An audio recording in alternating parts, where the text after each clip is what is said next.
Okay, go ahead. Pete Finney, Weaverville General Public.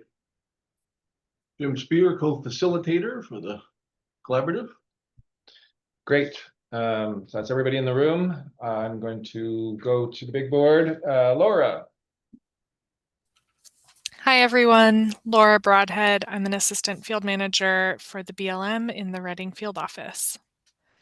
Thanks for joining us, Laura. Josh. Hi, everybody. Josh Smith, Watershed Center. I'm on Starlink, so I don't know how well this is going to work out, but it looks good so far. It's working so far. Where are you at? I'm up at the Corral Gulch Meadow Restoration Project. Oh, wow. Awesome. Nice. Middle of nowhere. Yeah. Fantastic. Good meeting spot there. Awesome. Thanks for joining us, making that happen, Josh. Thule. Hey everybody, I'm Thule Potts with the California Sierra Nevada Conservancy. Good to see you all. Thanks for joining us today, Thule. Monique. Hey, good morning. This is Monique with the Shasta Trinity National Forest. Thank you. Excellent. Thanks, Monique.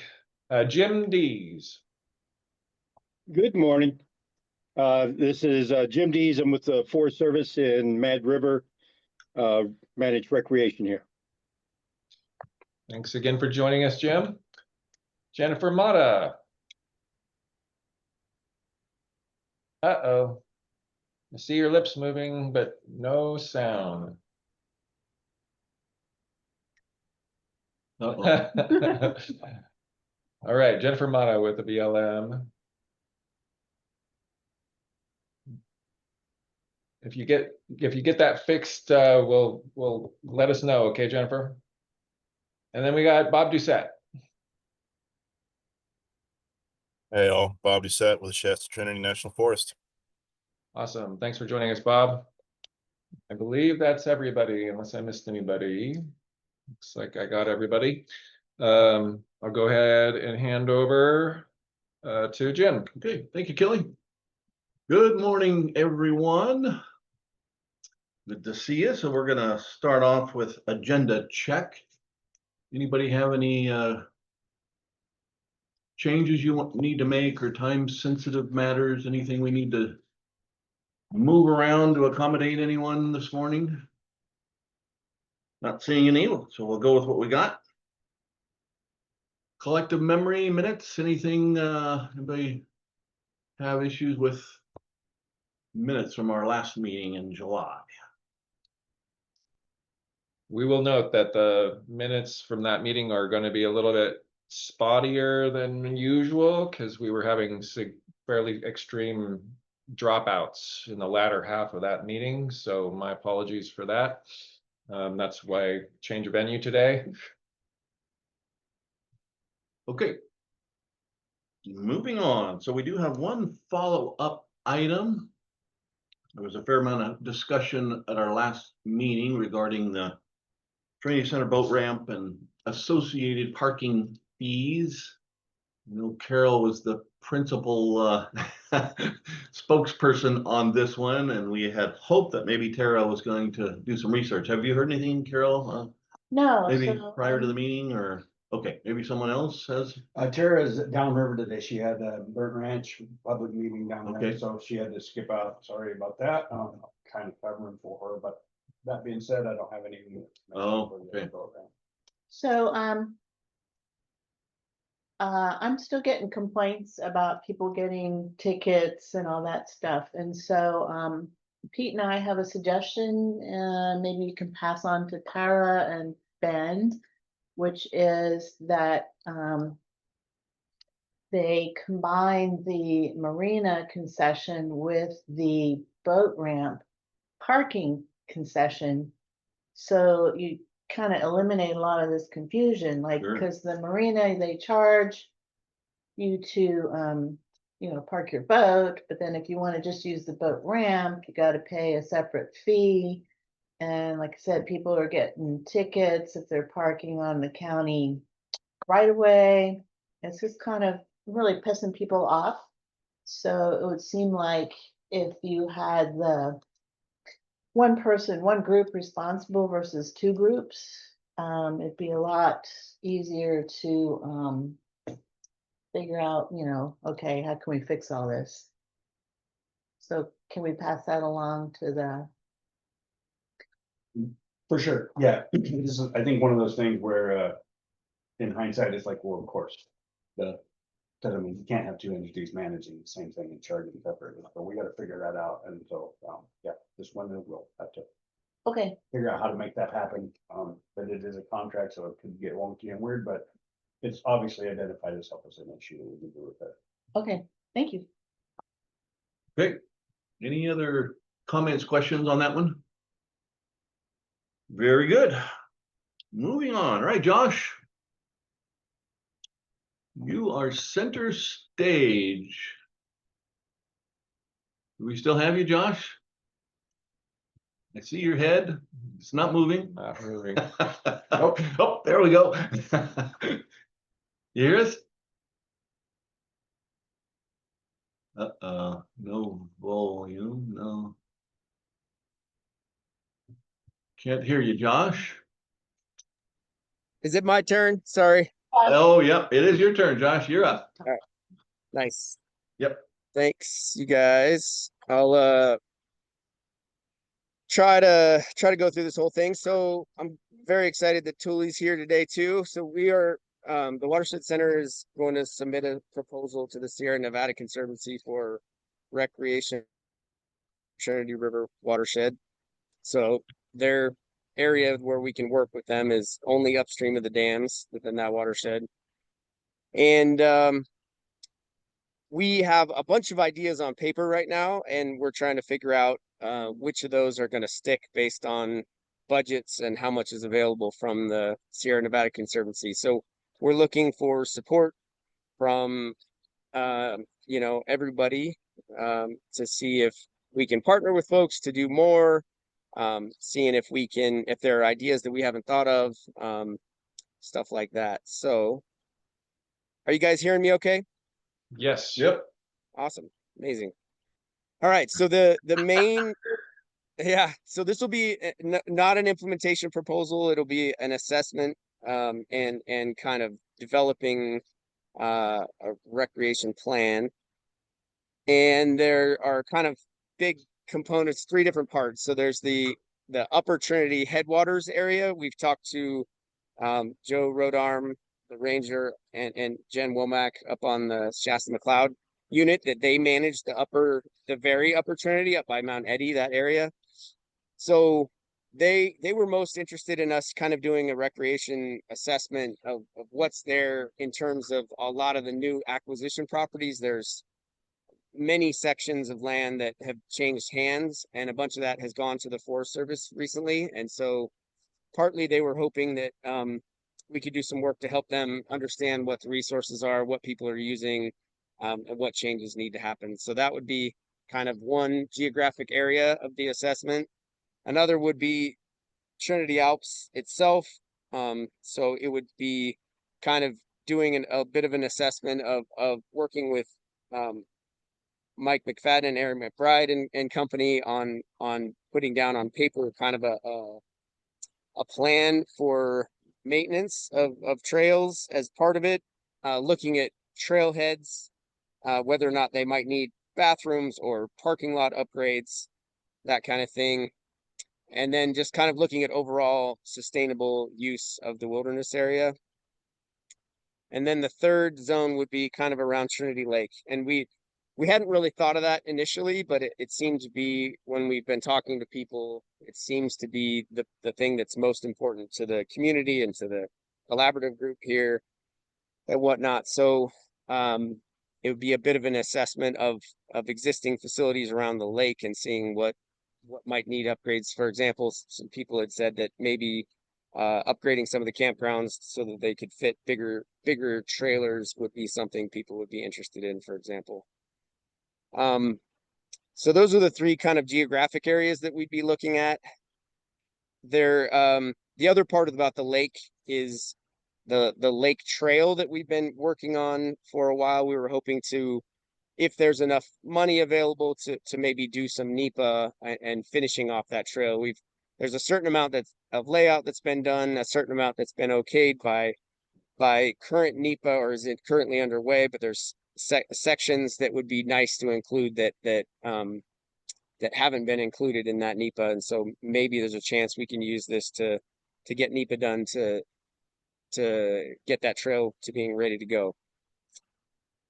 And then there's two other kind of like loose part. Well, one more loose part about it, which is an economic evaluation. And essentially, you know, it's part of the grant. The grant wants to see kind of the economic benefits of these recreation infrastructure improvements. And so we started some conversations, and Rick Lutweiler with the County Board of Supervisors put us in touch with UC Cooperative Extension economist who actually has some time to spend on this. So he's been working on analysis, a set of surveys that will give us kind of some economic data that can be used to. This is not my area of expertise, so I'm kind of trying to paraphrase what he's working on. But looking at recreation use and how much the economic benefit of it is, stuff like that. So they're working on this. This guy's name is Alec, and he lives in Crescent City, and he works for the UC Cooperative Extension. So he's kind of currently starting to develop this analysis. And then we have the Watershed Center has one of our trail crew members just happened to have graduated with a degree in economics recently. So he's pretty excited and has been working with this person with the Cooperative Extension on this project. So we've kind of started that with our own funds a little bit, Watershed Center funds, to just kind of see if that is going to go somewhere. So anyway, those are the kind of big picture parts of the proposal that we're looking at putting in. Some of that will probably likely be cut out depending on the budget that we come up with. So I wanted to make sure everybody had a bit of an idea about what we were doing, and if there were tie-ins that we could partner with people on, we'd really like to do that. So if anybody has if we want to talk about it now, I'd be happy to talk about it more. We'll want to contact me later. I would also say one more thing real quick. So, you know, Jack Leinhard left the Watershed Center. He's gonna get a nursing degree, so he's not around nowadays. This is a bit sad, but we have Caitlin Taylor Walker, who's currently kind of running the recreational trail crew for us. She'll be doing a bunch of work on this proposal. And then Kai Hoadley is a trail crew member. He's the one who's working on the economic portion of it. And then there's a woman named Danielle that is going to be doing the grant management, because Tracy McFadden is doing other work at the Watershed Center nowadays. So anyway, if you get information from those three, they're with us. They're working on this project also. So when is the proposal due? December 1st, I believe. Sound right? Yeah, that's correct. And we do like a concept proposal first, and then we kind of work with the applicant to try to build a strong proposal. So concept proposals are due December 1st, and then full proposals are due the beginning of March. So, yeah, so it gives a little bit of time to develop project. We kind of wanted to roll this out after prime fire season, so people and partners had an opportunity to work together on it. So Josh, I had three quick things. One is, so Pat and I still want to get together to talk about particularly maybe the Trinity Lake stuff, the North Lake stuff, and get some community input on that. Then for the Around the Lake Trail, one of the things we've always talked about is just a map. You know, we had a map on paper, kind of where the trail would be, and it would seem like having that map as part of your assessment would be a pretty cool thing to do, to actually finish that. And then just the last thing is, so one issue we've been dealing with the Forest Service is the houseboats, the fact that they're, they won't renew the permits for a houseboat once it goes away, and that is a huge economic kind of hit to the lake, because the houseboats, are responsible for a lot of the lake infrastructure. And so if we could include that in the assessment, that economic assessment of what happens if they slowly decrease over the years so that the number of houseboats goes down to 0, which is their current policy, what would that mean? So, but I'm sure there's more that the community would like to see. That's just off the top of my head. That sounds great, Carol.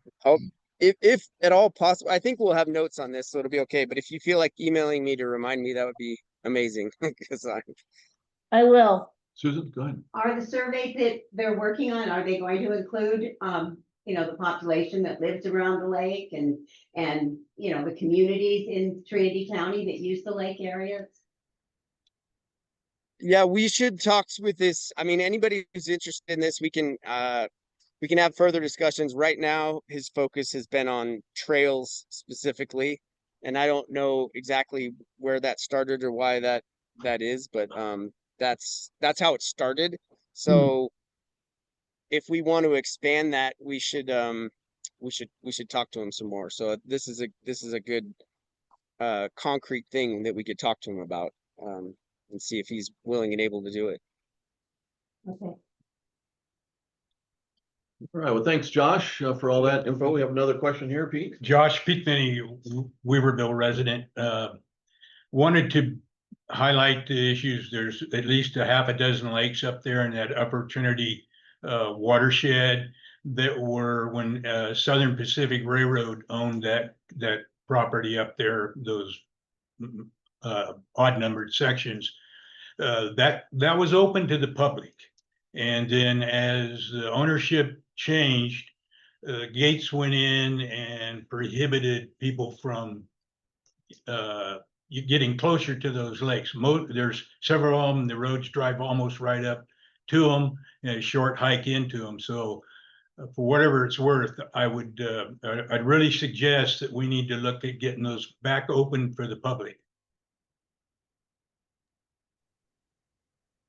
Yeah, it's interesting. We've been up there a little bit lately, and I hadn't been up there in a long time, and I agree. Some of that is really beautiful country, and that's where, I don't know exactly what this is going to look like in terms of the assessment, but that's the basically we're looking for sure.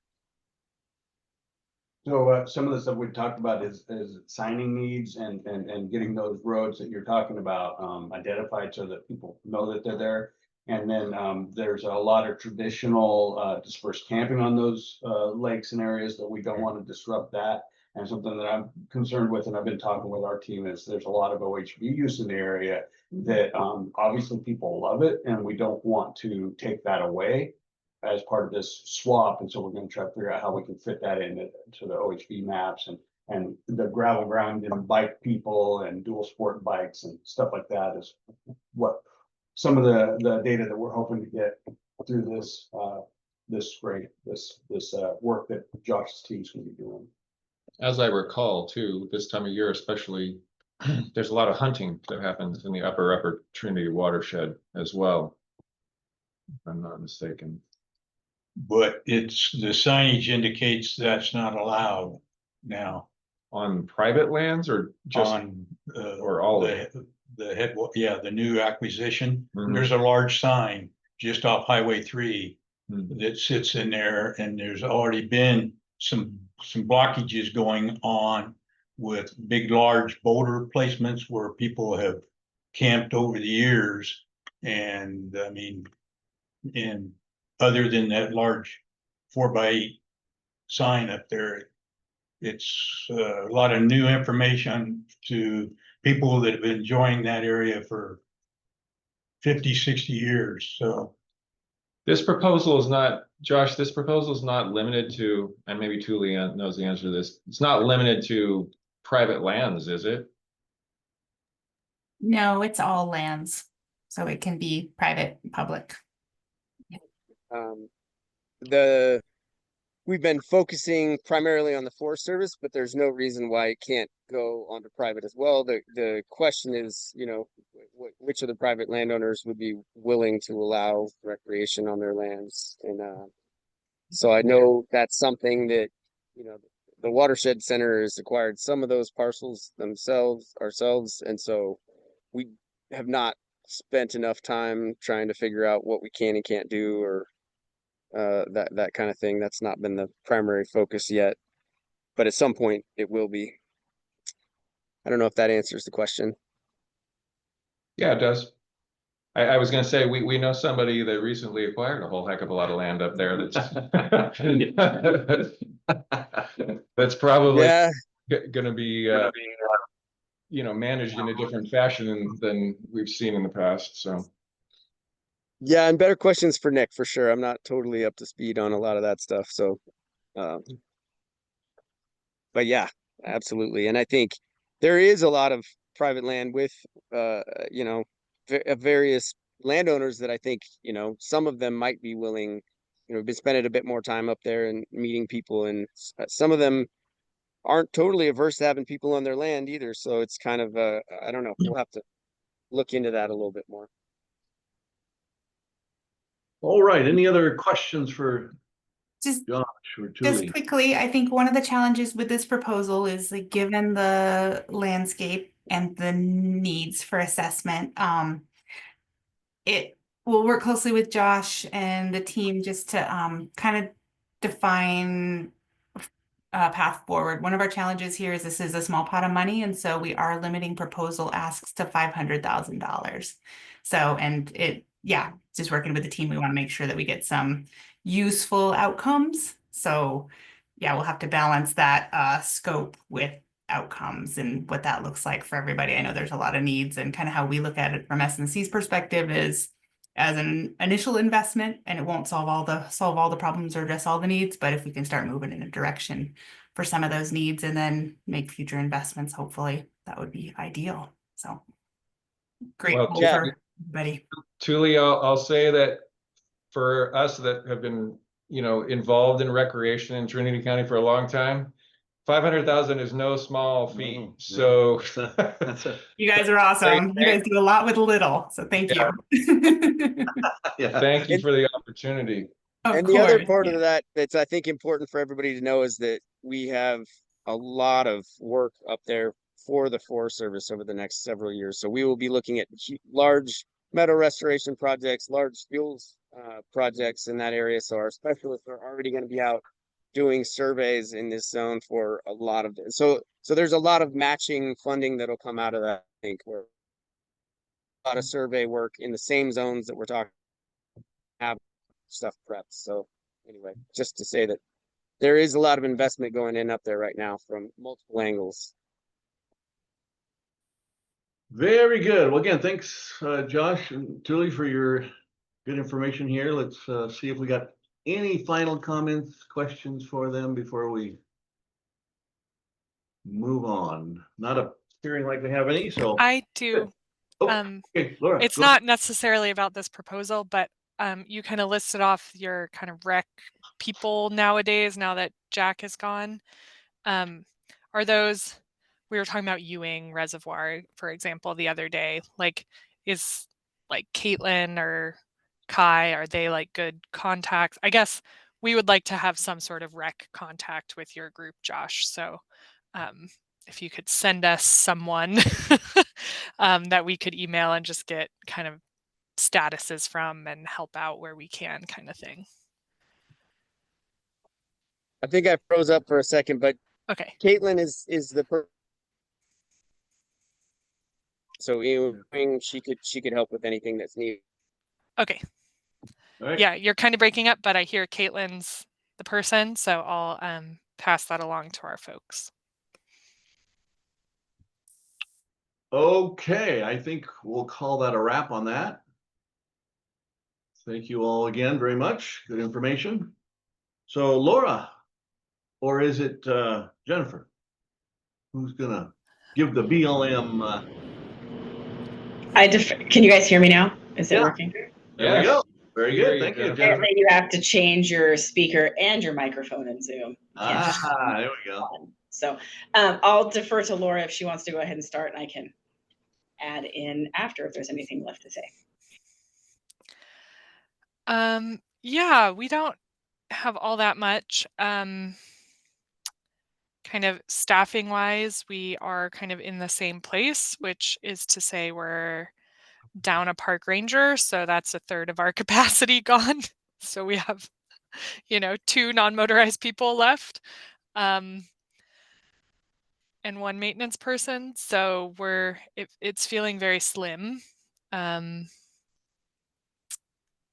Yeah, and obviously no hopes of filling that third park ranger situation. In terms of stuff going on, it's the end of our campground season. So we'll be closing Douglas City at the end of October, and we're going to try to hold on to Steel Bridge and Junction City through mid-November. All of this pending weather. I think I mentioned this before, but from our perspective, the rec.gov reservations at Douglas City have gone really, really well this year. And at this point, our plan is still to keep maybe 4 to 5 first come, first serve sites at Douglas City, but the rest would be reservations. So that would be increasing the reservations next year by 5 or 6 sites. Yeah. And then next year, we're also looking at putting half of Junction City into rec.gov reservations. But that would leave Steel Bridge, and the half of Junction City would be first come, first serve, as well as a few sites at Douglas City. We're kind of kicking off the fishing season, renewing all sorts of special recreation permits. That's a big lift for our folks to get those done annually. And that is happening, and the fishing will start soon. The Junction City boat ramp, Junction City Gravel Bar, I think is what we call it, right across from the Junction City Campground. That was part of the TRRP Upper Connor Creek project. The boat ramp is open. I honestly don't have much more intel than that because all my folks have been on fire assignments and at Burning Man and various things. But we'll kind of get a pulse on that and be finishing up some of the finishing touches on the recreation side of things, kiosk, table, that sort of thing. That's all I have. If anyone has any questions on any of that, or Jennifer has anything to add. Any questions? It would be nice to get a news release out on that boat ramp at Junction City so the out of town folks could be aware of that being opened back up. Yeah, that's a good idea. We can't make any promises, but we'll try to see if Yes. we can get a news release out. Yes, and at the very least, we'll see if the RCD can put something out if we can't. Everything has to be routed through our headquarters currently for approval, so sometimes we aren't successful in getting things out, unfortunately. But we'll find a way. We can assist you in that. Yeah. Thank you. I guess the only other thing I kind of wanted to add, and I know we don't really have any ongoing recreation NEPA projects, but I just wanted to kind of talk in general about some of the recent NEPA changes for the federal government. One in particular are some of the changes regarding public scoping on NEPA documents. So in an effort from the administration to make us more efficient, we are being encouraged to not do public scoping periods on NEPA documents, formal public scoping periods on NEPA documents, unless we really feel there's some sort of high level of controversy. Where from the BLM side, essentially not allowed to do a public scoping period unless we get approval from headquarters to do that on EA level documents. So I just wanted people to be aware.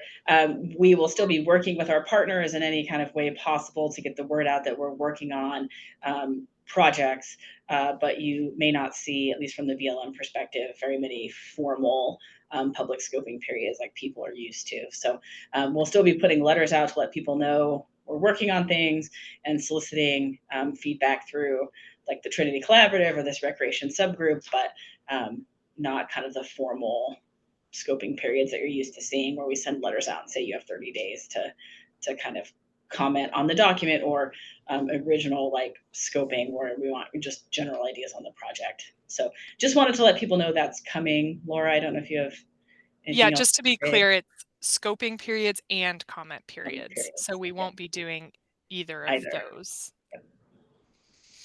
So fairly, significant change for all of us who have been in the agency for a while, and kind of how we are used to doing things. So just wanted to kind of put that out there. I don't know what the other agencies are being directed, but at least that's kind of what we're being told on the BLM side.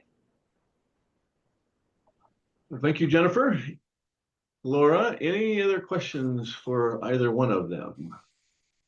You got it. Susan, go ahead. Jennifer, could you just speak to a minute about the organization now of the BLM? Has that changed significantly? When you say headquarters, where is that?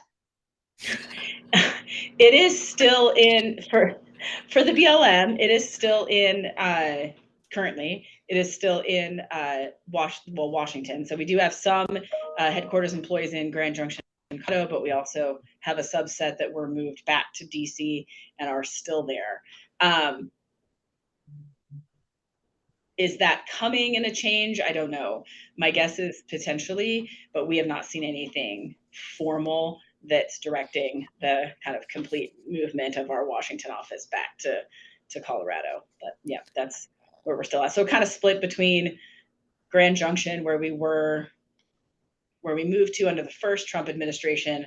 We didn't get rid of that altogether, and we moved some people back from Grand Junction to Washington under the Biden administration. And so I don't know what's going to happen to it under this one. Yeah, our like structure really hasn't changed. So like field office, district office, state office, headquarters, still the same. They have pulled a lot of like reviews up to headquarters or the department. And they have consolidated some of our support services to the department. So contracting, HR, IT, and communications is the big one. They have like consolidated those employees across all the DOI agencies into the Department of Interior. I think at this point, we don't even really have a sense of how that's working or not working. So their supervisory structure is different and we pay a little bit more for them. So. All right, hang in there, guys. Yeah, it was interesting. They took our, a good example, we had a district public affairs specialist for a long time. He got consolidated to the department, and we got a bill for what we were paying for him plus 10%. So he then cost us 10% more because he worked for the Department of the Interior. So they took an overhead rake. He's since retired, so now we just don't have him and we can't fill behind him. But yeah, it's been interesting to know that he magically cost 10% more just because his supervisory structure changed. Yeah. Wow. Yeah. It's interesting times. All right. But we're still here. Well, thank you again, Jennifer and Laura. Very good. We will move on to the Forest Service reports for us. So Jim, you got something for us for Six Rivers? You still with us? Oh, there he is. There we go. See if I can, if I can get the buttons on the phone right. Yeah, so it's been a busy summer. We had another successful YCC season, thanks to help from our friends at Watershed Training Center. Our third successful season.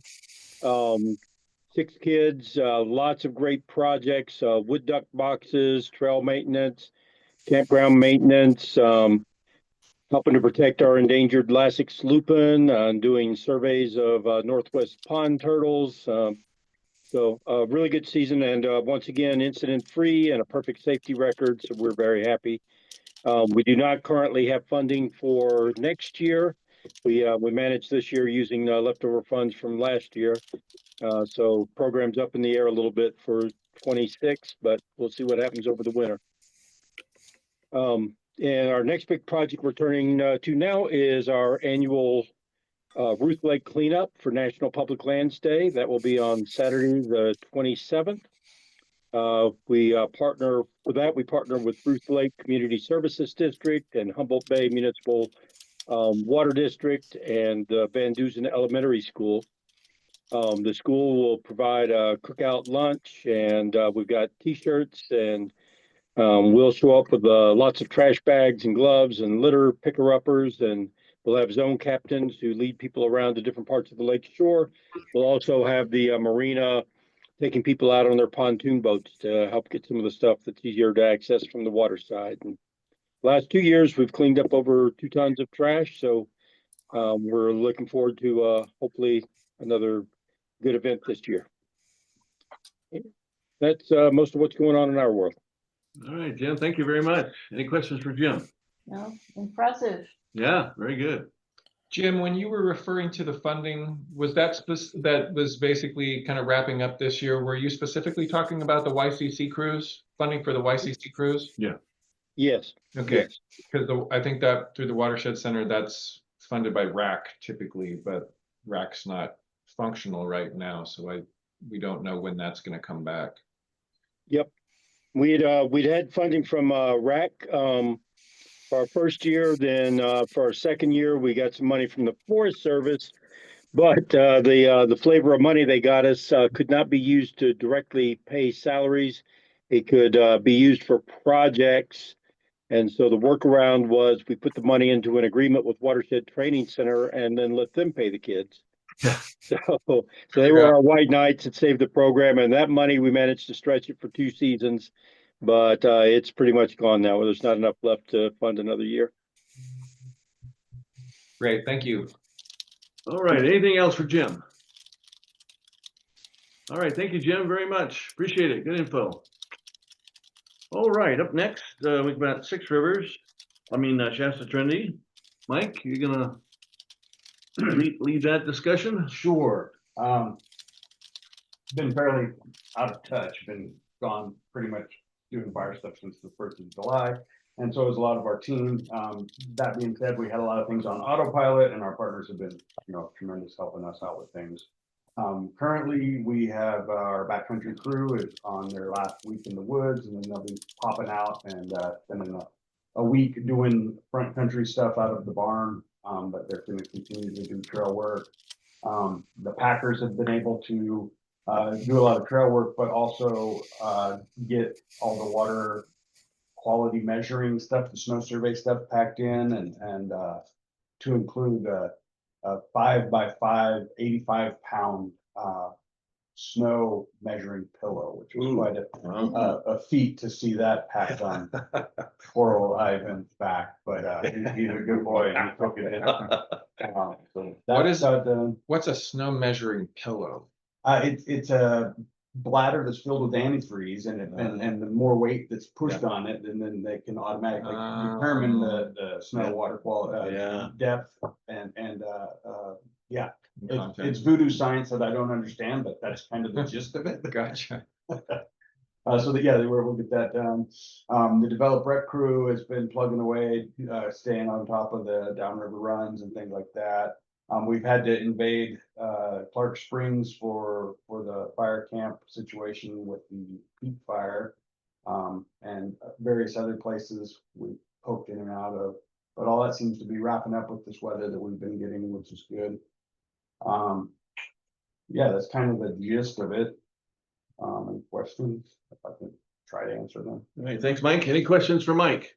Mike, any discussions on putting the courtesy dock in at Minersville to allow for some extended use this fall? No, I believe Minersville's out in the channel, so we have to check it way more frequently, so that's kind of an issue, but I can ask Logan about that. Because that water current there is rough. But once, I mean, like, once the other ramps are out of the water, then the only place Yep. moves to Minersville, and you really need the courtesy dock, because otherwise the wind just takes your boat and throws it all around when you're trying to launch it. Yeah, I'll check with Logan and see what the status is on that and what our plans are. Okay. Anything else, Carol? So Oh. Laura Laura? put something in the chat. Okay. Oh yeah, I was just following up with kind of what Jim was saying about youth crew funding. We luckily have one more season on our current youth agreement. They help us clean up our campgrounds and get them open and stuff, do a little trail work. One more season next year, and then I'm not hopeful that we will be able to extend that at all for future years. So just kind of situational awareness for you all. Thank you. I'll obviously try, but I'm not hopeful. And a quick go back for me, I think we're settling on October 23rd is our annual partnership appreciation feast. Oh, okay. We've been No, 24th, 10/24? Friday, October 24th, yeah. Okay, well, as of yesterday's meeting with Tara, Thursday the 23rd was the. I talked to her this morning because Rachel can only make the Friday, the 24th work. Okay, thank you for that. Yeah. Thanks though for bringing it up. Yeah, so invites will be going out soon, but that looks like the date we're shooting for. Great. Drop that in the chat to October 24th. Okay, Mike, anything else? Monique, anything from your? Yeah, I just have a few quick things. Okay. Sorry. A flyer to come for that. We just decided on the date within these last 2 days, as you can see. But we will be, so for the Trinity County RAC, yeah, we're still in a holding period here with the Forest Service, and the reason for that being is that the Trinity County Resource Advisory Committee is only able to be a committee with the authorization of the Secure Rural Schools Act, which I'm sure folks have been hearing a lot of talk about that because it affects a lot of different things in our county, not just our RAC projects, but also just generally schools and roads and the funding that goes towards a lot of different programs. So Forest Service is working with the Title II funds for that, but because the Secure Rural Schools Act has not been reauthorized, in the past it's been put in the Farm Bill. This year it's not in the Farm Bill. It's actually its own standalone reauthorization that's going in. It's been approved in the Senate, but it's currently held up in the House. And so we're looking for that approval, but have no time of when they might approve it. So it or not approve. So it could be a week from now. It could be a longer time from that. We just don't know. But once that does get approved, then the other thing that we're going to be waiting on is getting new RAC members. And we do have a lot of folks in the community who are interested in being on the committee. However, with all the staffing changes in our Washington office, there could be another delay in just getting those people onboarded because new people are learning new processes.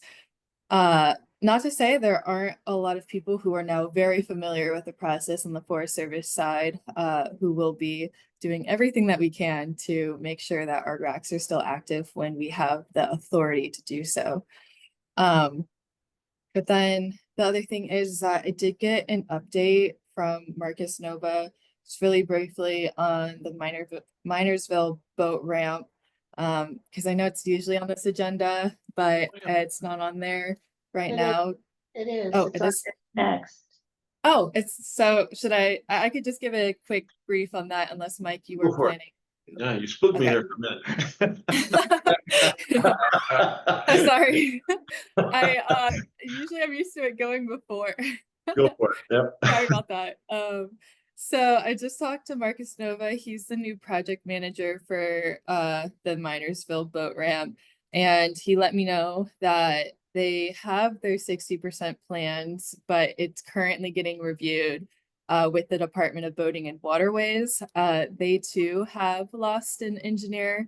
And so that caused a lot of delay in getting that initial design plan reviewed.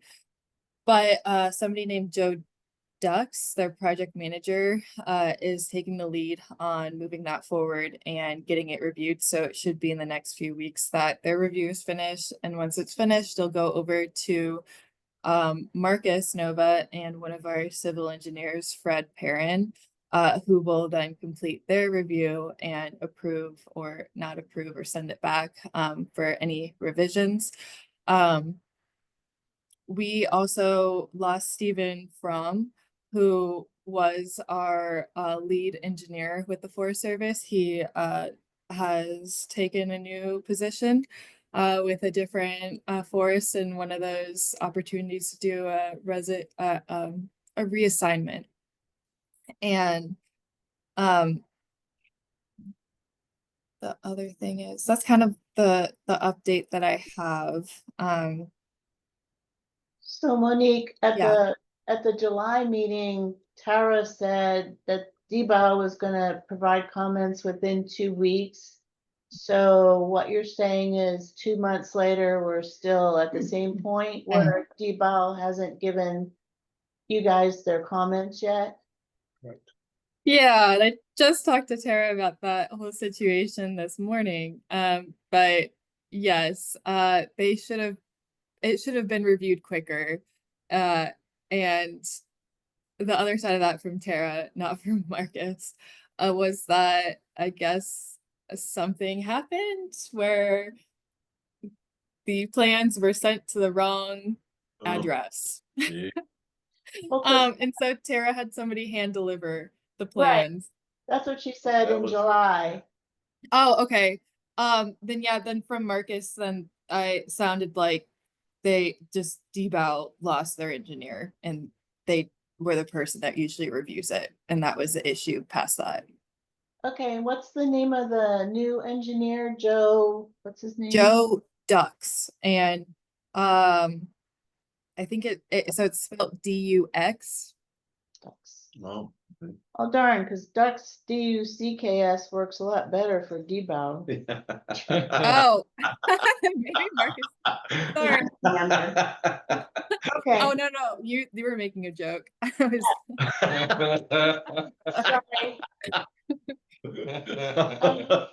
Okay. Well, so I think I will ask Jill maybe to talk to Rachel and see if Rachel can move this up with DBOW because, it's deja vu all over again all the time.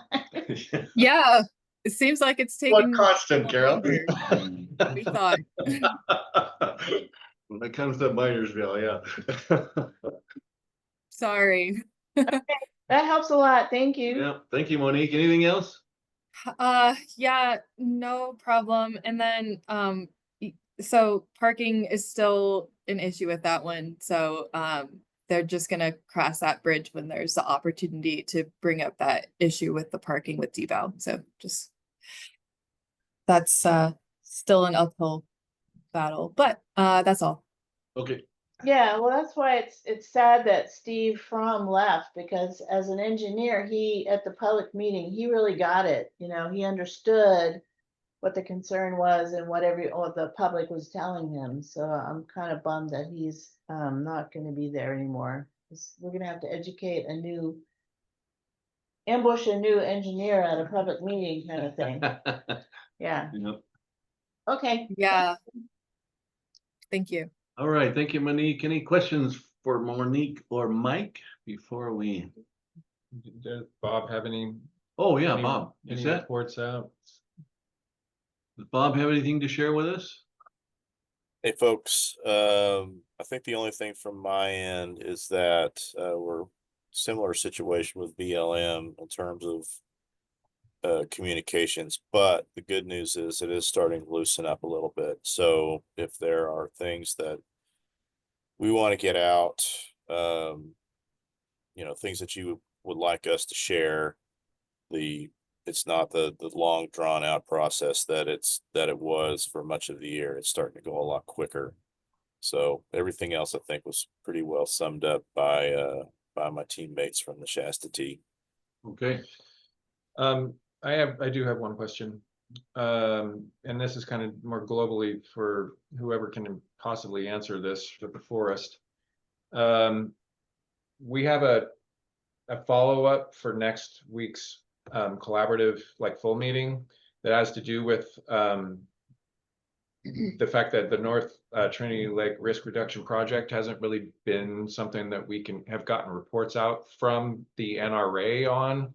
Is that going to be handled by Ben Sundall as interim, or is that being transferred over to the Shasta T in some fashion? Yeah, I understand that they're gonna finish that up because it's such an in-depth process. They didn't want to try to hand off that midstream because we're so close to the implementation. Right, but I guess the question is, who's handling it now? Is that Ben Sundall? Because Sarah's gone. Because Sarah's gone. We were gonna basically have to like extend a specific invite for her to be able to get those reports because of that. But is that now being handled somehow internally with either Ben Sundall and his connections back to Shasta T, or is Shasta T able to make some reports out on that? Yeah, I don't know the answer to that. Because, maybe you can help Bob, because the collaborative was looking for some responses to the questions we've been asking.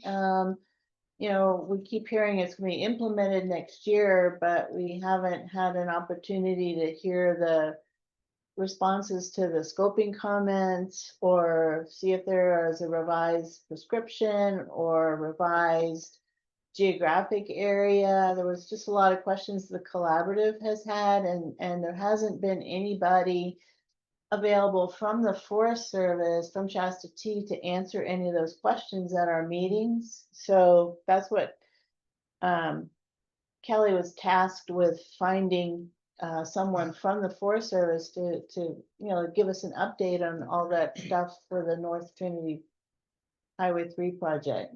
Yeah, right after that meeting, I got an email within like a week or two from Sarah that she was leaving the forest. So that was why. Where's she going? Caltrans. Wow, I mean, like leaving the forest. Yeah. Yeah. Okay. So, Monique, do you happen to know anything about that? I'm reaching out to Ben right now. And I did get a little bit of information just before this meeting on the North Trinity project, but not who's going to be sharing out on the work. Okay, well, if you guys can just be aware of that and maybe get that to whoever that needs to be, that would be really helpful. And I know that's beyond the scope of this particular committee, but it's been sort of. Yeah, hopefully before next Friday. Right. Yeah. Or Thursday. Right. Thursday. Thursday. Could be the wrong day. There you go. Yeah, I'll let you know in the chat, and then I am, and it probably will would be partially in the scope of this committee because what I did get when I was talking to Marcus, not that he's going to be that contact for that. It is Callan who's leading their ID team, who would be the best contact for updates, but I'm not sure her capacity to attend the meetings. But I'll check with Ben.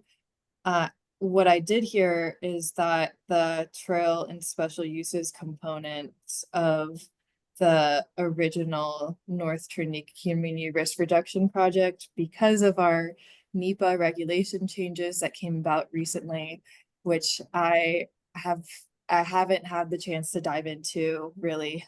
We're newly learning about our processes and the changes that we're seeing. But the trail and special uses component is actually going to be pushed forward as its own standalone project. And will likely be a CE, but I cannot confirm that to be I can't say it's for sure going to be a CE. That's just what I've been told by Marcus. And the reason for that being is that it would be a lot more streamlined to have it be its own standalone project with our changes. Need to do that for the alert wildfire camera. Oh, Talk about an easily streamlined thing. Yeah. Non-controversial, hopefully. That's a different thing, non-controversial. Okay. Okay, that helps. Yeah. Thanks. Yeah. Wanda. We'll yeah, get no on that. problem. Well, yeah. And then Laura asked if she could be added into the I'm back. meeting again. Oh, you Thank were you, though. added. I was like, you're here. Okay, perfect. Oh, And then, Kelly, I'll let you share out on the Trinity River cleanup and fill in the blanks. Is that okay, or I can share on that too? No, I Cool. can do that. Perfect. Thank you. Thank you. okay. I think we're done there with. So you're getting to Trinity camps? We are at Trinity Camps, yes. So who's gonna, any info on Trinity Camps for us as far as an update or where things stand with that project? So we're gonna start logging next week in Hayward Flat. Okay. So next week in Hayward Flat, I saw the gate was closed. Yeah, Logan and Timber Crew have been in there most of the week moving picnic tables around. So the campground's closed. Yeah. Yeah. Okay. I'm gonna try and go in there and get pictures, pre-logging pictures. So if I have trouble getting through the gate, I might see if I can get somebody to loan me a key or something. Yeah, let me know. I can hook you up. Okay. I mean, I have the SPI key. I think the SPI gate lock is also on that gate. Should be, because they need to get into their land, but let me know if you can't get in. Just if it's Okay. only the LG, I can. And then, so the other Trinity camp, so what about the timber sale for Jackass Springs, Squirrel Flat, the non-priority campgrounds? What's the status on that? I know it's still in the works. I know there's some issues with some boundaries that needed to be ironed out, but that's about all I can tell you is, I've pretty much been gone since July, so I'm here to learn today too. Okay. Yeah, because I can ask Cody, I guess, or what the timber sales, okay. And then just the Minersville and Clark Springs stuff that you're doing, does that have anything to do with Trinity camps?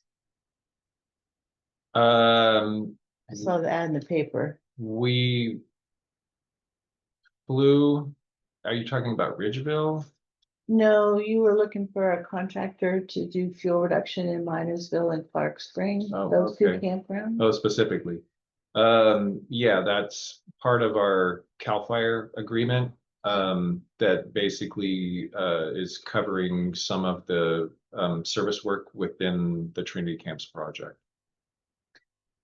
Okay, so you're using CAL FIRE money to do some of the Trinity camps stuff around some of the campgrounds. That's correct. And so you're trying to hire someone to do that work? That's, yes, we're contracting out some of that work, Okay. yes. Those are, our crews are quite busy right now. So, so we're looking at getting some of that work done via contract. Okay, because I just saw it in the paper and I'm thinking, well, those are two campgrounds. Are they related to Trinity Camp? It is, Okay. yeah, Indirectly. yeah, Different, yeah, okay. when we developed that particular forest health CCI grant with CAL FIRE, Marcus Nova was particularly keen on trying to include some of the service work from Trinity camps as well as Bowerman Ridge and some of the other things that they knew they probably weren't going to be able to fund through any kind of retained receipts from the logging operations. So we included quite a number of those, more current NEPA and project planning, projects for that purpose. So Trinity Camp's NEPA covers that work then, okay. All Yes. right, any idea if you're gonna get a bids for contractors? We have no doubt that we will. Yeah, we've got some pretty good contractors that we've been working with for like our last forest health grant, and we did a bunch of work up in Lake Forest and like a bunch of BLM lands. So we have a pretty good list of contractors that we're happy with. Are they local or are they? I wouldn't call them local. Okay. And any idea like when that, if you get the bids and a contract signed, any idea when they would be doing that work? My understanding is that we're supposed to be taking any bids that we receive for these RFPs to our board meeting later this month, so potentially as early as next month. Okay.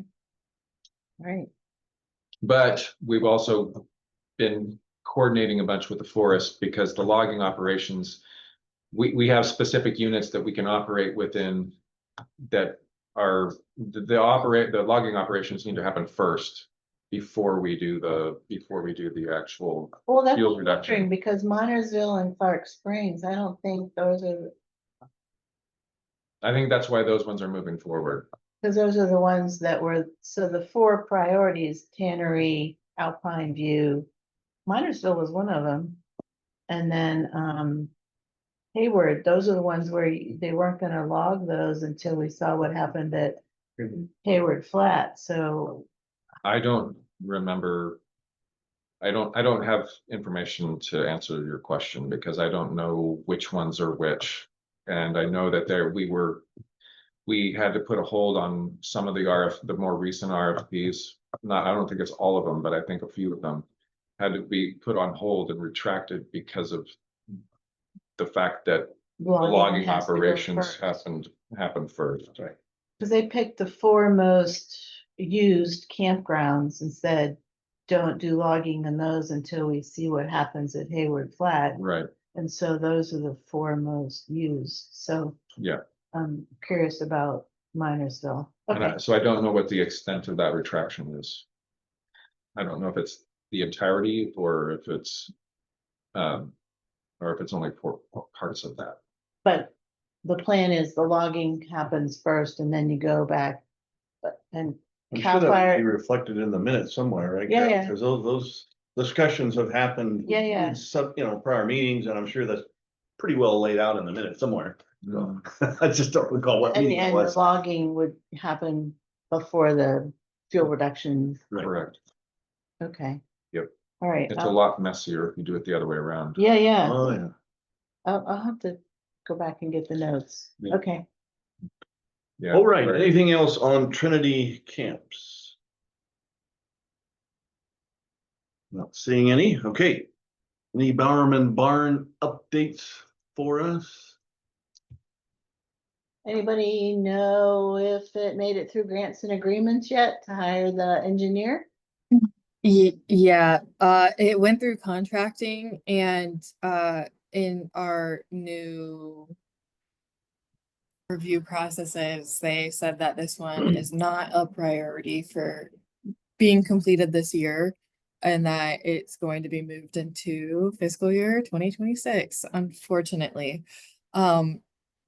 so that it was submitted, it just did not go through because at a higher level in the review processes, and because of our budget delays and then our contracting delays that we had earlier this year, this one was pushed forward with a lot of other projects, with our new form and our new review processes, and they said that because of all these other projects, they needed to prioritize which ones are going to be done this year. And that one was not one of those projects. Sorry. That's okay. Do you know if Pete's gonna, so the thing is, he can resubmit it after October 1st? It'll probably be more like of the following week from October 1st that we'll be able to resubmit projects. But yeah, I was talking to Pete and Emma about it. Maybe Pete will continue to be the contact, but with the changes in our with our forest changes, we'll see if there's another contact that could be identified that's better for that. I don't know if Emma Holm will be that person, but I'll check in with Pete on that. So you're saying there would be a new archaeologist? Is she assigned to the west side versus the NRA? Is that it? No, there won't. It probably won't be Emma because Emma definitely has her hands full with other projects, but it might, if it's not Emma, it'll probably just be another project manager within our districts. And if anything, I'll probably be looking into that one myself if Pete is not available for it. Well, I'm just curious because so the volunteer work, that I do down at the barn, I've been coordinating with Pete, so I'm just curious who I would be working with in the future. Okay, let me get back to you on that one then, because Emma would be likely our best contact for that, since it's not technically in Pete's management area anymore or district anymore.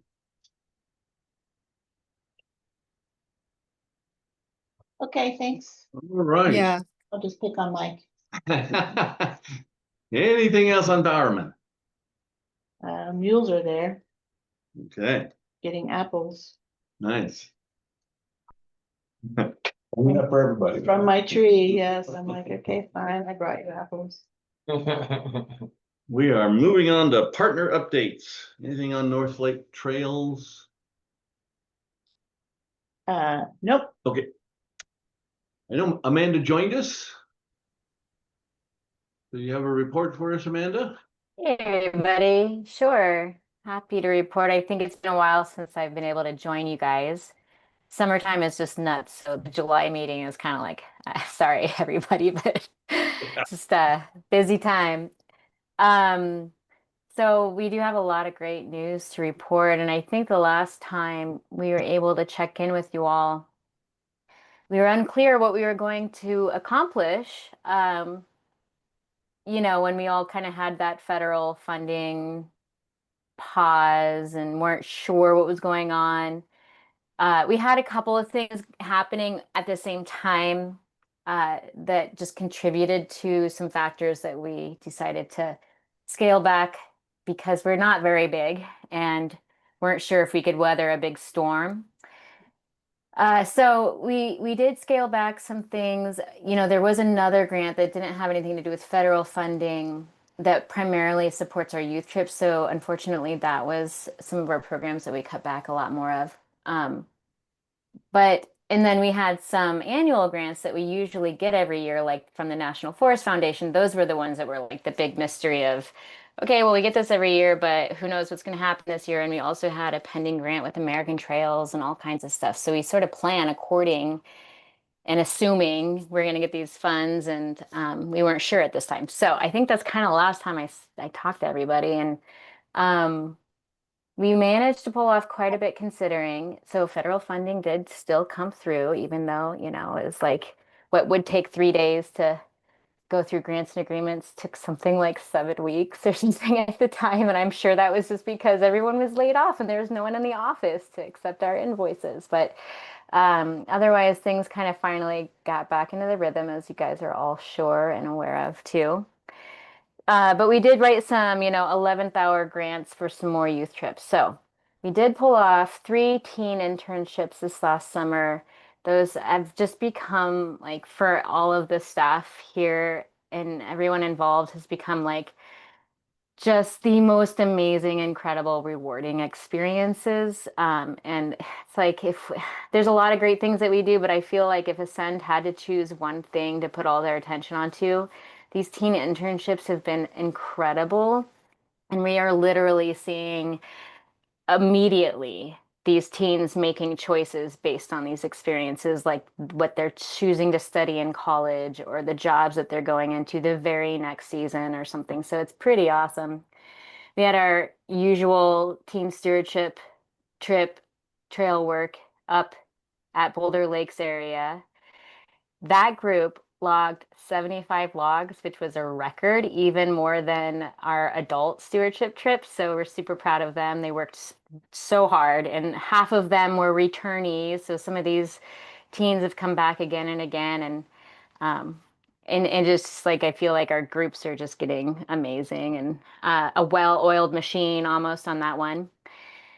We did our second annual field science trip, and that was meeting up with some Cal Poly master students in the Parker Meadows area. And so these are a bunch of grad students who were finishing up research projects as for part of their dissertation and thesis work. And that was incredible for the teens to join.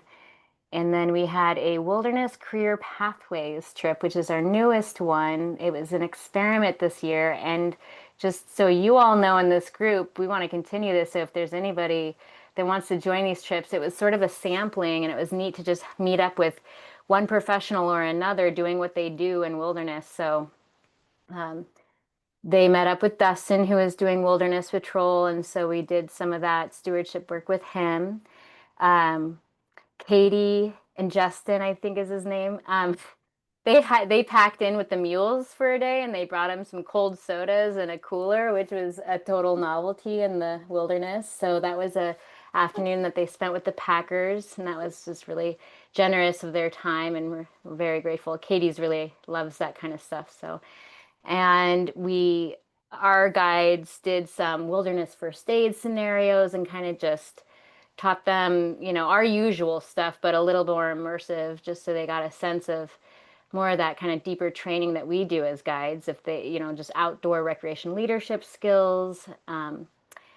And they also we had a botanist join us for a couple days for that as well, to talk about field science and botany in the wilderness. So that was the sampling that we pulled together for this year, but sky's the limit for anyone who wants to do fun stuff with the kids in the wilderness, and just kind of just introduce them to ways that we can be out there. That's kind of the gist of this one. We did get we actually did a lot more trips outside of the Shasta Tees this year, so I won't go into all those details, but like our youth trip, for example, the one that we could pull off, we wanted to maximize the amount of kids that we could reach. So we took them to the Russians instead of the Trinity Alps, so we could have 4 more kids on our group size. As well, that similar thing happened we had an adult botany trip that we went to the Klamath for. And then we've also been doing volunteer adult stewardship trips, but in the 6 Rivers, on the Yukonom district. So we've been doing a lot of trail work out there. But yeah, it was a pretty full year. A lot of great stats, and already we've done about 20 miles of trail maintenance in the Trinity Alps this year. But we still have yet our biggest bread and butter trip coming up, which is our adult backcountry trip. It's a 7-day trip with 8 adults, 2 Sun guides, and Monique's going to join us this year. And that group gets a ton of work done. So we're projecting, you know, maybe by the end of the season, we'll have logged maybe 300 logs out of Trinity Alps trails and maintained at least 40 miles of trail, something like that. So that's our last trip coming up here in a couple of weeks. And aside from that, we are also internally doing a lot of things, like we'll be supporting Watershed Center, hopefully on some East Weaver Trail work. And we're going back to the Yukonom district for some late season scouting and trail work and stuff too. But that's it in a nutshell. It's not everything, but that's the gist. Well, thank you, Amanda. Any questions for Amanda? Which trail is the adult packing trip going up on? Yeah, thanks. That's going to be Boulder Creek. So they're coming in up Boulder Lakes. And so our teens did a lot of trail work around Boulder Lakes, up Tracy Trail, and down to Boulder Creek. And also they've been there. That was the third year they were there. So they've also done a lot of work on the trail to Boulder Creek.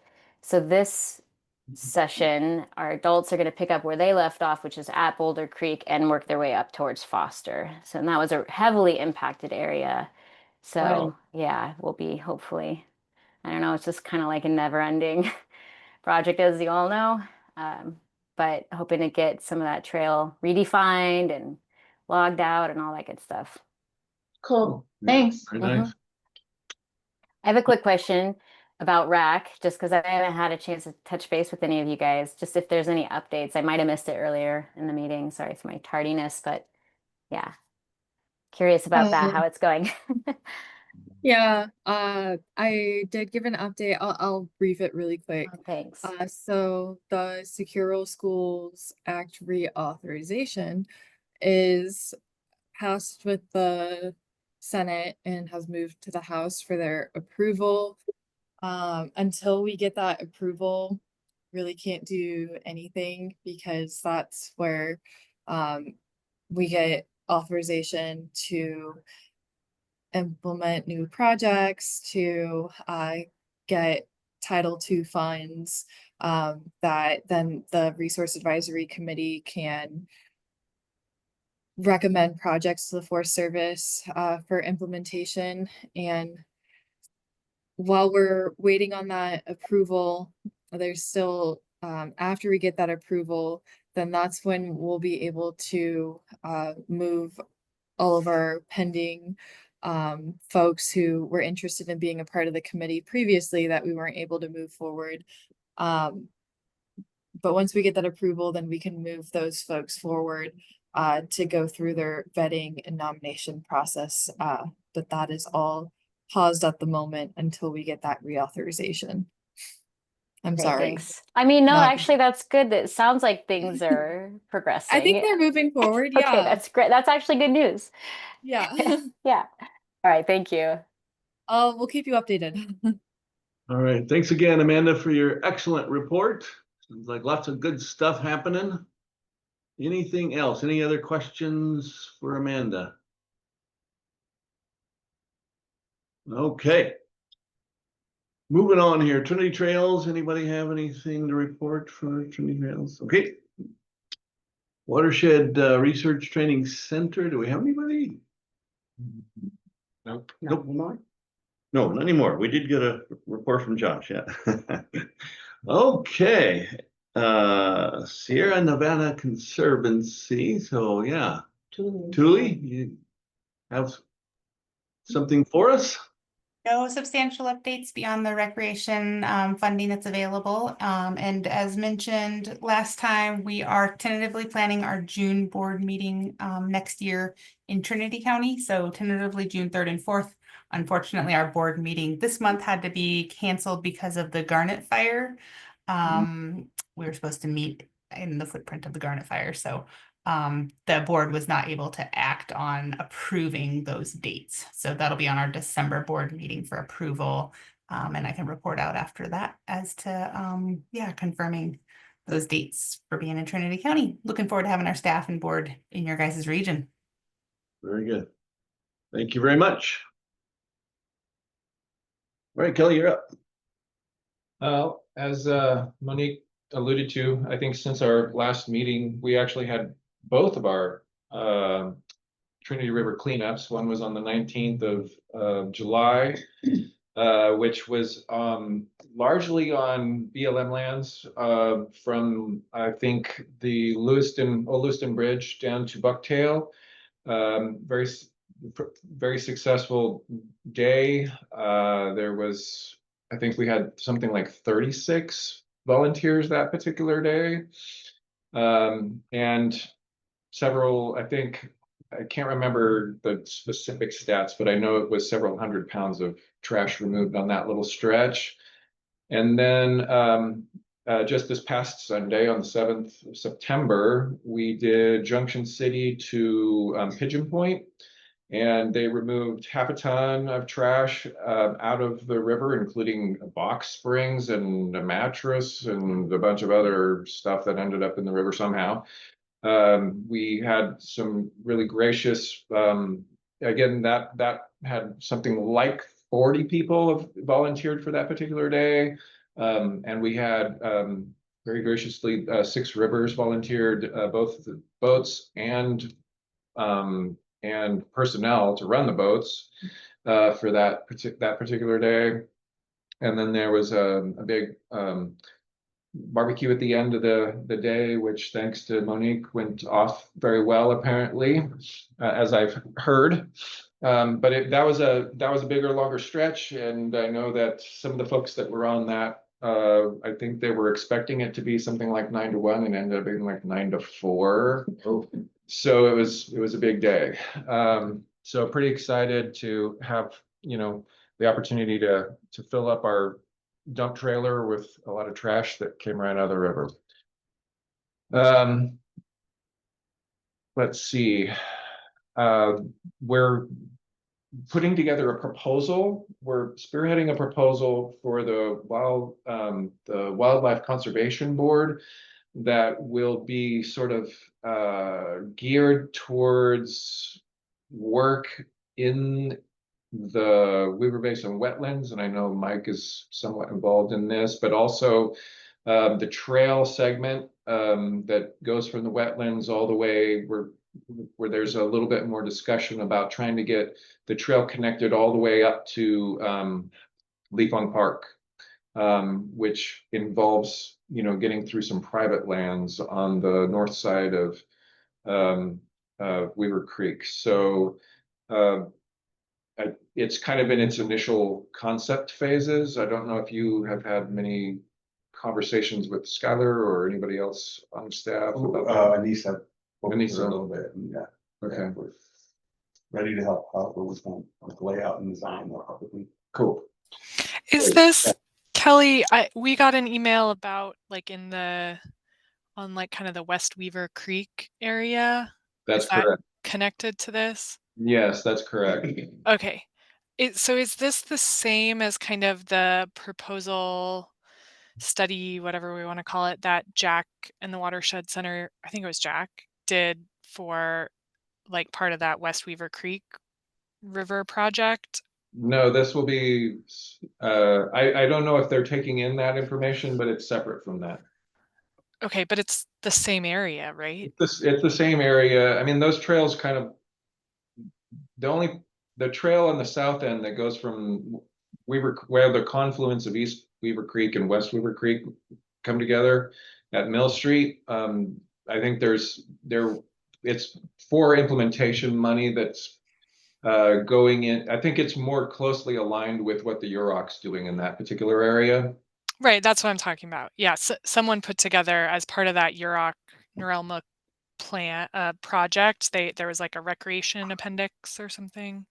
Right. Feasibility study.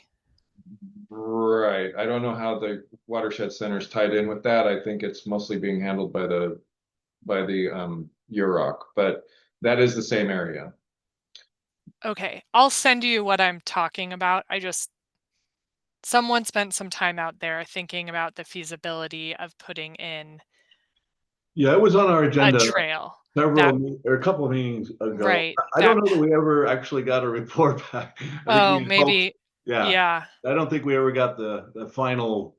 I think we Okay. requested that, but I don't know that. Yeah, that's probably my bad then. Yeah.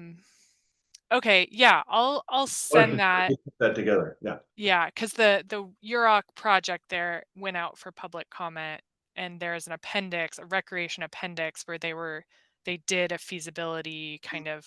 I mean, it's very like high level. It's not actually super detailed, but I think it's the same area, so I will pass that along. Great, that would be great. And No. then if other people want to look at that and weigh in, I'm happy to talk about it more. But Sounds great. Yes, so that proposal is coming together, and where they're putting a lot of focus right now is the piece that hasn't really, that's been sort of stymied over longer periods of time, which is the piece that's, like I said, north of the confluence of West Weaver and East Weaver, that goes up through private lands and then connects into the Leafalong Park, because the intent, I think generally the overall plan is to have sort of the potential of having an ADA compliant trail that goes all the way from the wetlands into downtown. So where that's what we're working towards, I believe. But that information will be helpful, Laura. okay. And is this grant you guys are applying for, is it a planning grant or an implementation grant? I believe that it's primarily a implementation grant. And what's the funding source? Because most of that planning is being done by the UROC. Okay. As I understand it. I don't know the extent of it. It's like I said, it's in very early conceptual phase at this point, because they're rolling like their grant openings or opportunities are not as fixed as we would normally expect. I guess they're attempting to have the pre-proposal together within the next month or month and a half, I think.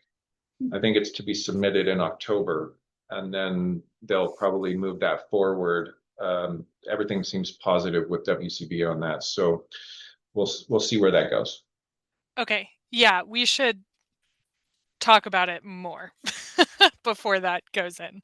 But I'll send you what we have from that UROC West Weaver Creek project. I'll get you connected with Skylar, who's sort of spearheading the whole process. Okay, cool. Anissa is also involved in that as well, but it's I think Skylar's kind of is kind of the primary for the actual proposal itself. So okay, I'll get you guys connected. And then I think the last thing that I wanted to report out from the RCD was just sort of a status update from Dylan Kirkley, our environmental compliance program manager, who's on the line, about the Trinity Alps access NEPA. Good morning, everyone. So yes, we are just starting back up on that project. We pivoted away previously to work on the Weaverville Community Forest Fuel Break. So I've been out once since then. We're actually picking up a piece from Todd Hamilton. His project, they accidentally left behind all of Granite Peak, so that's going to be included in a part of our project. I was up there when the fire was active, and wasn't certain if it was going to hit our project footprint or not. But so we'll be going out in the coming weeks, Eric Bruce, our forester, and I, and we've got some ideas, potential to actually bring in some stuff if it's within the fire footprint, or if the funding will cover it, kind of up Roundy, and then maybe some stuff on Buckeye. There's been previous talk about interest of connecting Buckeye to Lewiston. So if this is something that we can get in on that funding, just have to work on that more. But in the coming weeks, we'll be going out. Basically, we'll take it all the way up to Tangle Blue, any access points we can get. So if anyone has any input or there's areas of interest, feel free to email me with whatever you got. So I'm still unclear on what exactly, so Trinity Alps access, what's the nexus with Buckeye and Lewiston?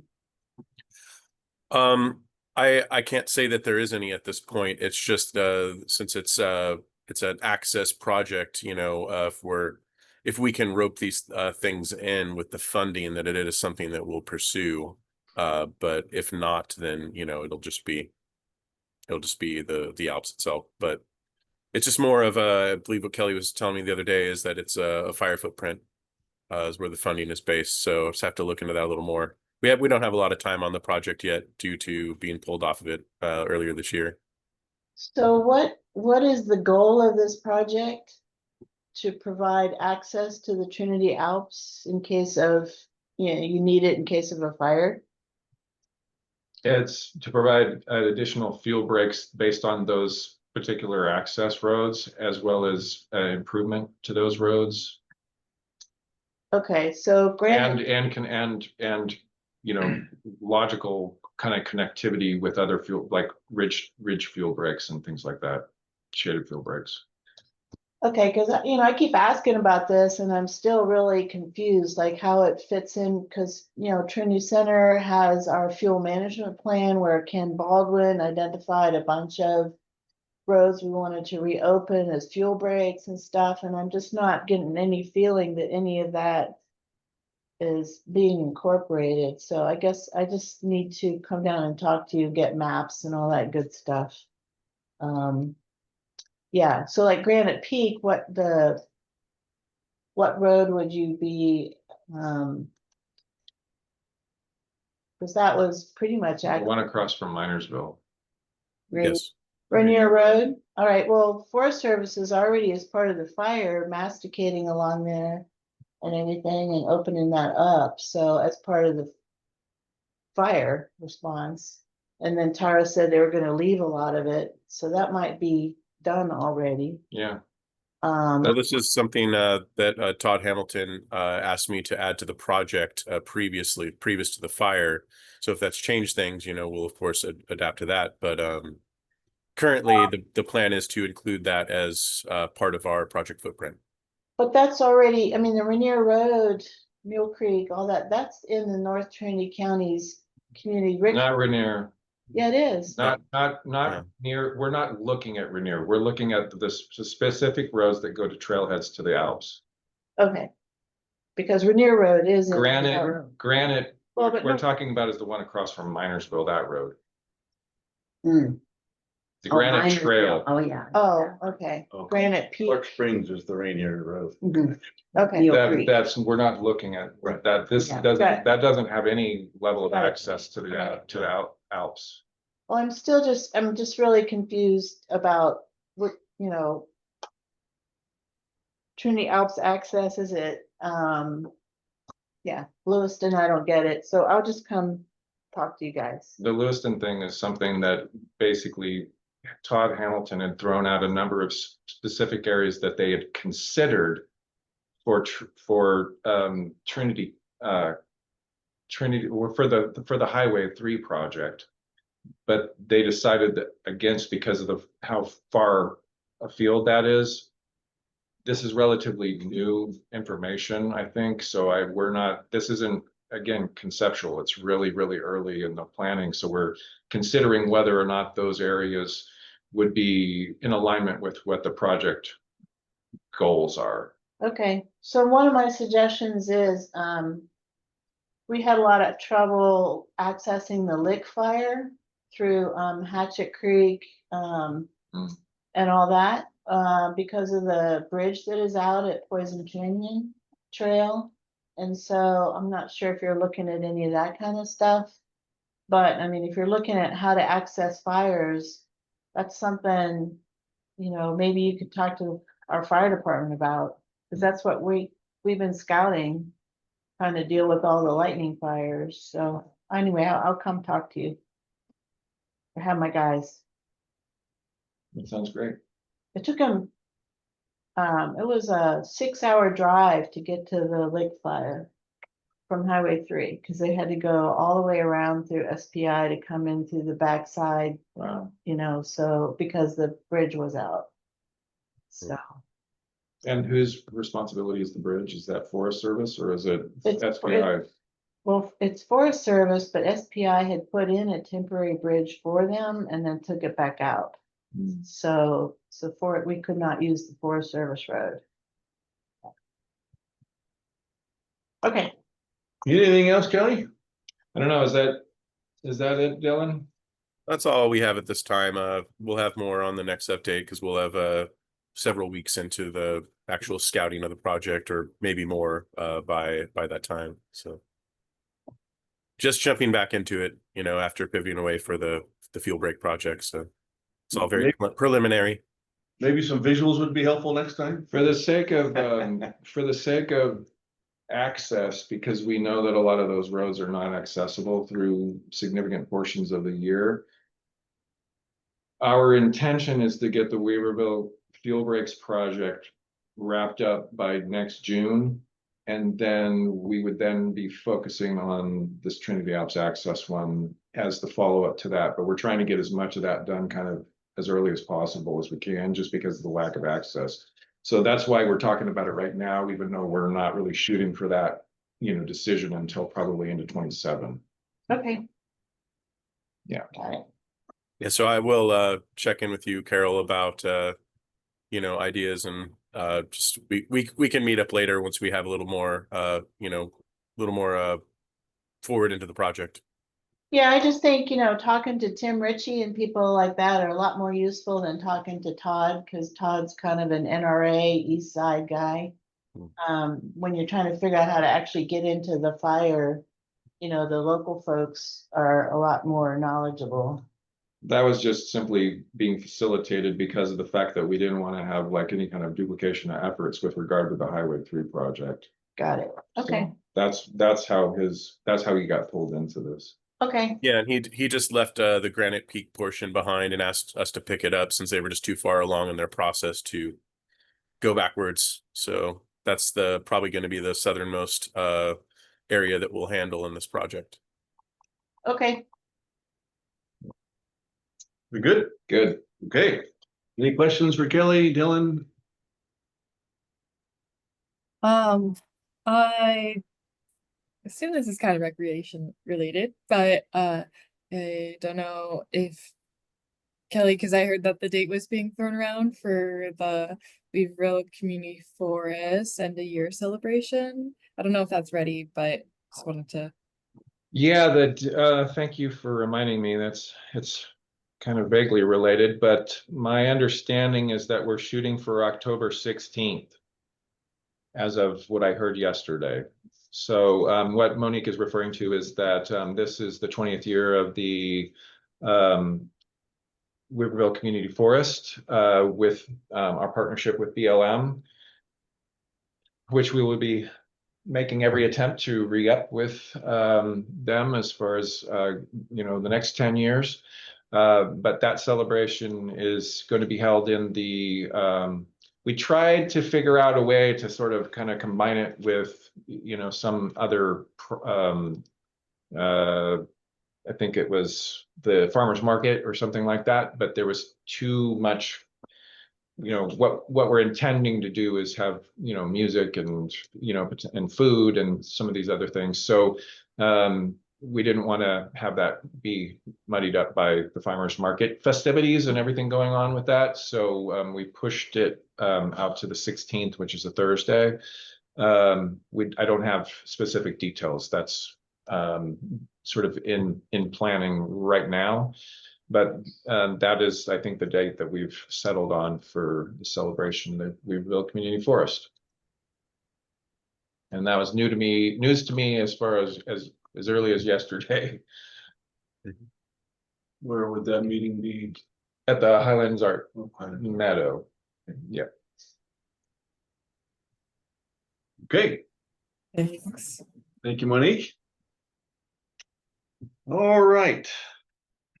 That concludes our partner updates. We are now on agenda building. And so just as we've been kind of going through our agenda here, I don't know that we've really satisfied the Trinity Center boat ramp parking fee. Nope, so we need to keep that one on, right? Yes. Yeah, and hopefully, consider the proposal to consolidate overall administrative function. yeah, I mean, hopefully we would So get Mike, a you think that's response. doable, that maybe we'll Yeah, get, yeah. get kind of a answer on that? Yeah, Proposal recommendation? We'll get an implementation on it, but we'll get an answer on what the next step. If it's, yeah, I mean, Tara was gonna get answers to some of the questions in the short term, Right. and then maybe if she could give us some feedback on that option, that, you know, yes or no in the long term. and if it's possible to get it before the next meeting, which is 2 months away, that might be beneficial too, that we could just send it out to Well, the everybody. boat ramp will be out of the water by then. Sure, but at least we'll have some, If it's for next year. yeah. I can tell you, we're not gonna be able to consolidate it by the next meeting. 'cause- Yeah. No, just the concept. Is the concept feasible? Yes, we Yeah. we can get those answers. Okay. Well, we want to set the bar fairly low, Mike. Well, that's pretty low. I think, I hope we can reach it. Okay. You'd have to look into the contract, you know, when the contracts for the Yeah. concessionaires Expires. expire, you know, or Right. if there's an Or option to amendments or modify them. whatever, yeah. Yeah, No, Yeah. we don't even need to cross the Ts or dot the Is yet. Just, is it something we can move forward with? Yeah. and since the NRA is retaining special permits for the lake, it actually might be Ben versus Tara. So, because the NRA, as far as I understand, is retaining the responsibility for the concessionaires. So I'm Special picking up that Ben permits. is the new Sarah He's And in an acting role. Right, He's, yeah. yeah, interim. Okay. Right. Which could be a fairly lengthy, yeah.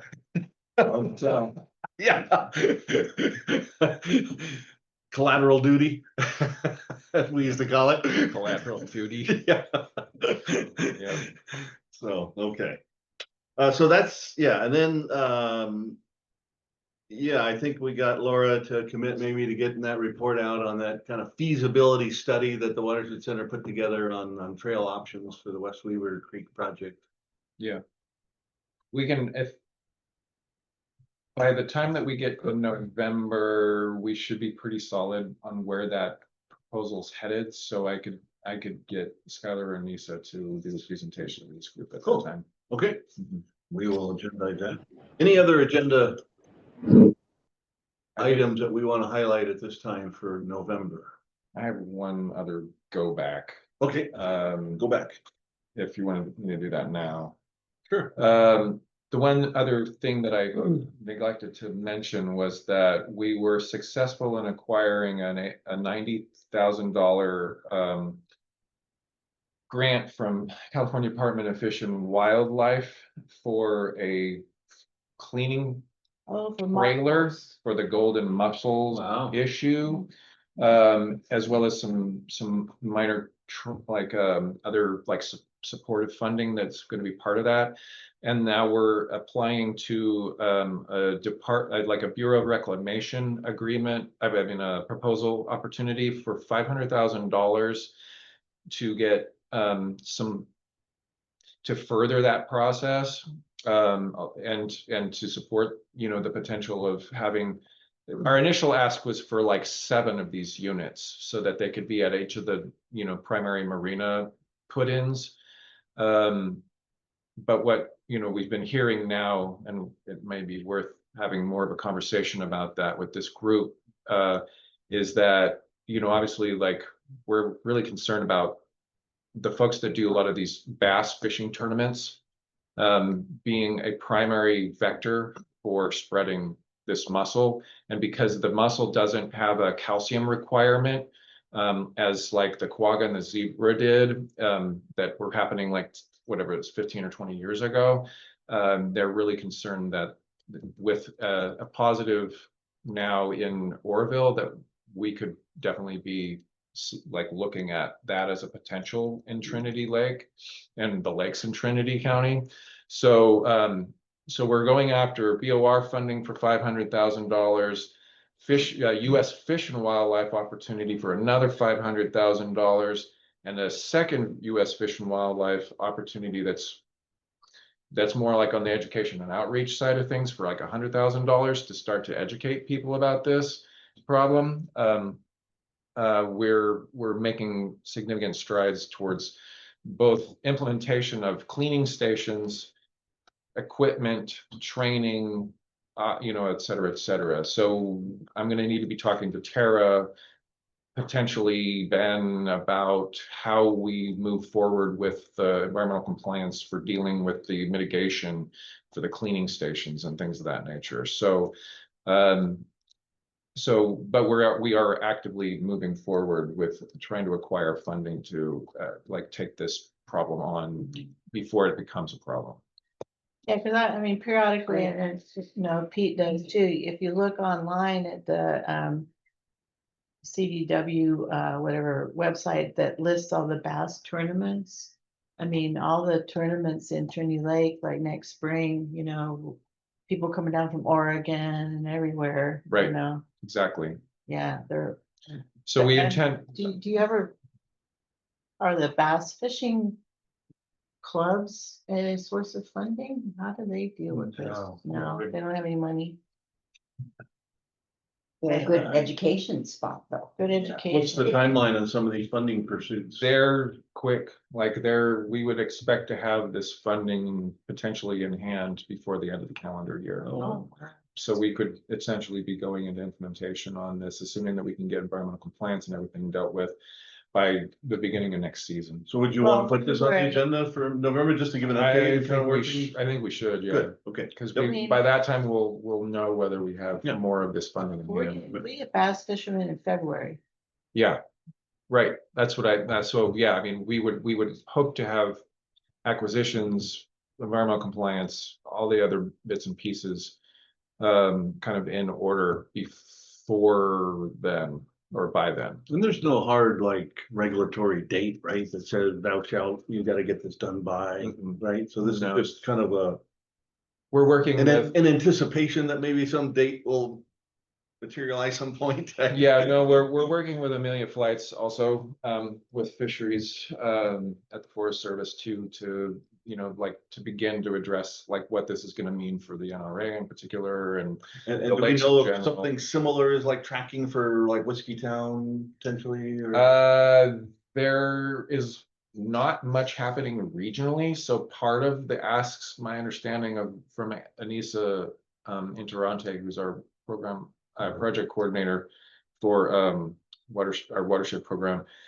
she has gotten a lot of good feedback from these funding sources that there isn't much of this happening like regionally. So this potentially, at least some of the educational outreach portions would be, you know, Transferable utilized maybe and to- transferable to places like Whiskey Town and some of the other. Shasta Lake, for example, nothing happening there either. Mm-mm. There's no movement on any of it. Lake Berryessa is the only one. Lake Berryessa is the only one that's got anything the like north? significant in the all of Northern They California. have a washing station Oh, yeah. Oh, They they do. have a whole compliance program. You Yeah. have to- Well, Lake Berryessa and Folsom Lake, because Folsom Lake had a huge backup when this first started. But Lake Berryessa was patient zero, I guess, in California. So that's where it all started. Yeah, I mean, my brother-in-law fishes there. He had to take his boat out of the water for 30 days.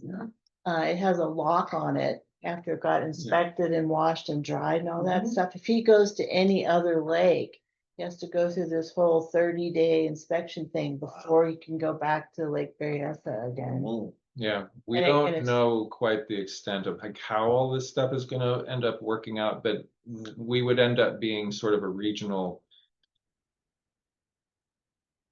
you know, hub for information about this through these funding sources. And when I say regional, that's like pretty much everything north of Berryessa. Like it's Yeah. really like, it's pretty much like The all North Cape. like Siskiyou, Modoc, Lassen, you know, coastal zone and all that stuff too. So it's going to be that it's a significant thing that we're trying to undertake at this point, just because there's nobody else that's really like capable or have the capacity to do anything like this. Awesome. And as far as timelines, the thing is just ASAP, because it's Yeah. one of those Yeah. things, you don't want to be closing the gate after the horses are out. Right. So from a staffing perspective, Kelly, do you envision you have kind of the current horsepower, or is that, or is there an expertise that you would need to recruit to help kind of lead and something like that? I know that Anissa's got a particular, interest in this, which is, so it's kind of a bit of a passion project for her. It's likely we would have to be taking on additional capacity to be able to do all the things that we anticipate doing. And like I said, some of the development of these proposals is with the funding sources, because there's so much, like, they're like, we've got money, but we've got, So they're helping. yes. Yeah, so I think because of that, we're, they're telling us like what it is that they think the need's gonna look like based on how they handled, quagga and zebra before as sort of like the basis, but this obviously is a much wider spread potential problem. So as I understand it, this is gonna be a fairly, I mean, we're talking about, by the time that we get, it's almost $1.25 million if we're awarded all four. So so it's going to be fairly significant. So I don't foresee us not taking on additional, especially if it's kind of a regional, kind of a go-to thing, right?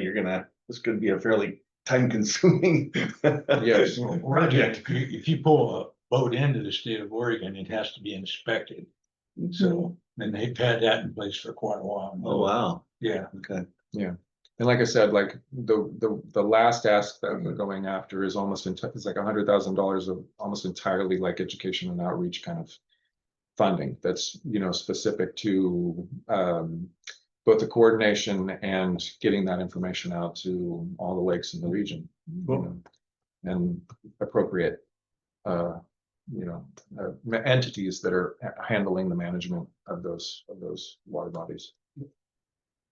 Okay, well, So I'm sorry, that was kind of a little we bit. are right That was a at kind of the, a big deal. I was like, oh, right. Big go back. big go back, yeah, so. It could have a tremendous impact on recreational opportunities. Yep. Yeah, for sure. Yep. No question about it. Very good. Okay, so that concludes our agenda, and we've got a few agenda items for our next meeting. So any other final thoughts, questions, go backs? One, I'd like to see more information on the Trinity Headwaters and some of this new acquisition that is taking place up there. Keep that up front and get as much as, not a lot of information other than this. We want to reach out to Nick and see if he can give us an update I on kind of will what the latest thinking is. I'll be talking to Nick on Tuesday, so I can Okay, inquire. oh, that's a good one, yeah, no, that's a. Well, especially the next meeting's in November, and if they're gonna be finalizing the proposal before December 1st Right. for the kind of Yeah, the that's a good. Oh, SMG. evaluation. And we'll Yeah. follow up to what Josh presented, yeah, you bet, okay. Sounds good. Very good. Okay, well, I think that does conclude our business for the day. Thank you all again for your participation and attendance today and contributions. Have a great weekend. Thanks, everybody, and thanks everybody online for joining us today. Have a good weekend. Yeah. Thank you. Thanks all. Okay. Thanks. Last week, Pat and I were Thanks, Jim. walking the dogs on our roads. They take off over the edge.